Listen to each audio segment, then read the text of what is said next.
செஞ்ச மண்ணு அது மூணாறு, பட்டு கண்ணு செஞ்ச மண்ணு அது பொன்னூறு, காது செஞ்ச மண்ணு அது மேலூரு, அவ உதடு செஞ்ச மண்ணு மட்டும் தேனூரு. கருப்பு கூந்தல் செஞ்சது கரிசப்பட்டி மண்ணுங்க, தங்க கழுத்து செஞ்சது சங்ககிரி மண்ணுங்க, வாயழகு செஞ்சதெல்லாம் வைகையாத்து மண்ணுங்க, பல்லழகு செஞ்சது முல்லையூர் மண்ணுங்க. நெத்தி செய்யும் மண்ணுக்கு சுத்தி சுத்தி வந்தேங்க, நிலாவில் மண் எடுத்து நெத்தி செஞ்சேன் பாருங்க.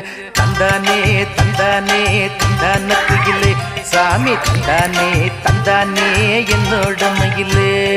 தஞ்சாவூர் மண்ணு எடுத்து தாமிரபரணி தண்ணிய விட்டு சேர்த்து சேர்த்து செஞ்சது இந்த பொம்மை, இது பொம்மை இல்ல பொம்மை இல்ல உண்மை.